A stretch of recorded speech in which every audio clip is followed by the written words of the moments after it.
Okay, so I am driving in my car. I pressed play when I was at the stoplight, stopped.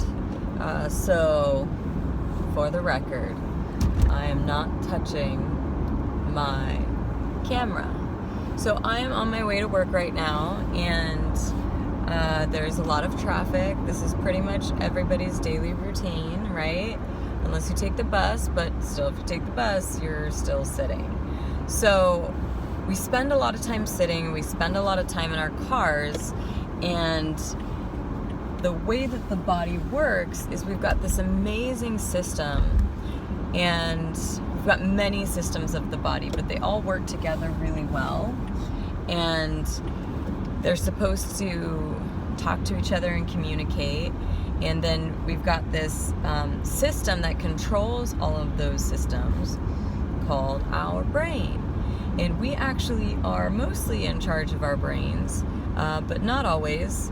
And it's really easy to get in the same kind of routines, do the same things, sit in the same positions, and our body remembers a lot of things. It's its job. That's how it survives. I should turn my heater off. It is cold. Can you tell I'm bundled up?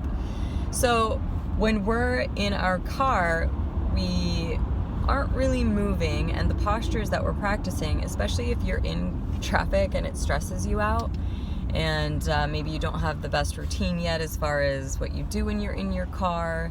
I've been doing the commuting game for a long time, and I finally moved just a little bit closer. So I don't spend very much time in my car anymore. But here are some tools that will help keep the tissue supple and pliable, which is what we want. Most of us are very viscous. And so viscous is when you feel tight, especially in the morning, or when you get up from your chair and you kind of feel imprinted from your chair and your tissue has to go back into place. It usually happens for longer periods, or you get the tingling or numb sensation when you stand up. Well, all of these things are actually changing the dynamics of the tissue, because it's really smart tissue, and the tissue is actually in every single cell of the body, and we call it fascia, or fascia, whichever way. I like saying fascia. It just comes off the tongue a little bit better.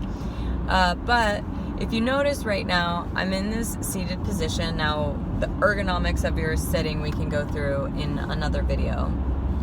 But this is kind of just starting fresh off of just some things to do, because we're sitting, and the type of position that we're sitting in, our body is memorizing. And so that is called a movement pattern, or muscle memory is what you probably have heard before. But usually the term muscle memory we refer to when we're talking about athletics or sports, in the body knowing how to work out or knowing how to do a certain range of motion or skill. But really, the most of the day we're spending in a movement pattern that the body has memorized that most likely isn't adding very much value to the health of your body. So right now, my head is pretty far away from the headrest, actually. And if I were to bring it all the way back, this is what I would look like. So my vest is actually probably disrupting some of that, what it looks like. So I'm going to start over again. But normally I'm kind of sitting about this far forward if I were to kind of just relax. And so if I were to go, maybe this is 1 inch, 2 inch, 3 inch, about 3.5 inches I was away from my headrest. There's a reason why the headrest is there. Now, when you're sitting in your headrest, your thumbs are turned in because you're driving, but that's actually adding to a lot of the issues that we're having of texting and driving, and everything is forward. But if you just bring your hands down to the bottom of the steering wheel and get this underhand turned out grip, notice how your chest opens up a little bit more and things just feel a little bit more upright. So that's all we're gonna do today, just the head and the hands.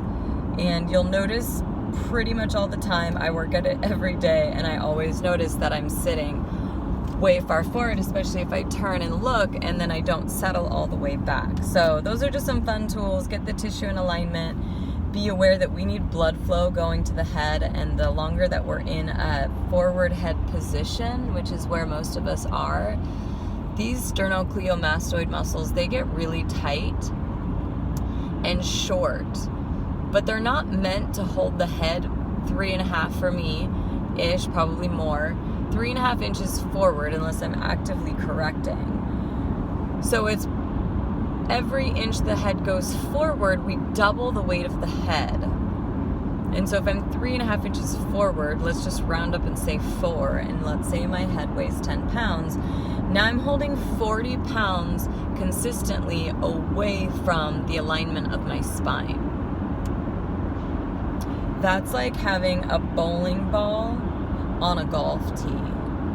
And it's not ideal for that part of the neck that is really important with what happens with our shoulders. So the head is just one culprit, the shoulders are a second, but the trickle-down effect of how it affects our nervous system, our stress, our posture, our tension, and our pain, the pain that we're holding in the neck right here, all you have to do is grab onto that little muscle and like give it a little bit of slack. See how high up that muscle goes, and then how low that muscle goes. And then you can even pinch, squeeze, and kind of roll it together. I guarantee you're gonna find a little bit of tension there. And if you do, maybe massage it for a couple minutes a day, drink some water to flush it out. But that's gonna be super helpful in bringing awareness to how much work that muscle is doing on a daily basis, and how much work we need the back of the system to do to keep the head in place.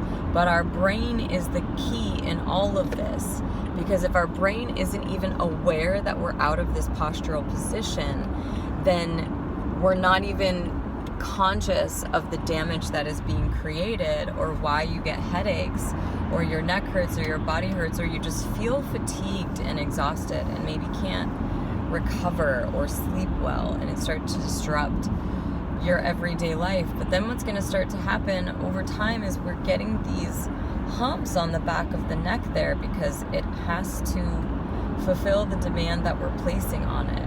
So not only are we stressed and we're falling forward because we're going into this protective fetal type position, the body, this forward head, is an alert response that the body does naturally when we need to hide and protect ourselves. So we're mimicking this position on a daily basis, telling the system that something is wrong.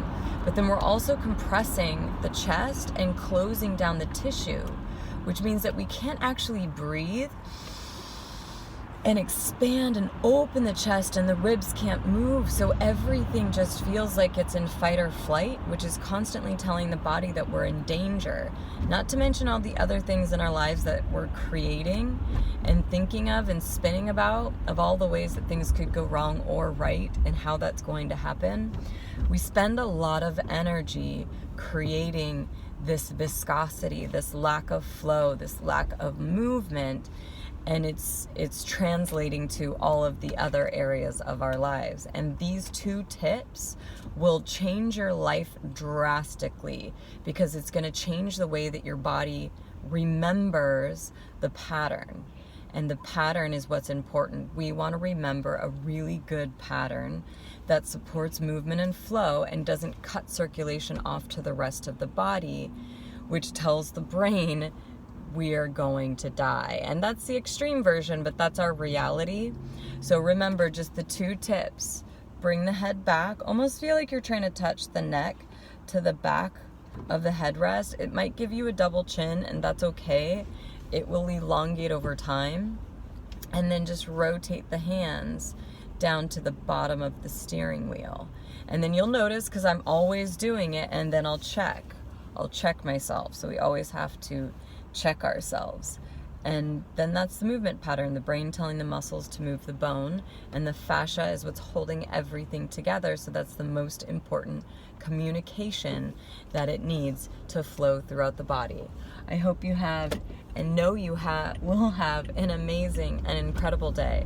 Just by driving to work with the proper posture is going to change the way that you sit in your desk. And it's going to take time. It's not going to happen overnight.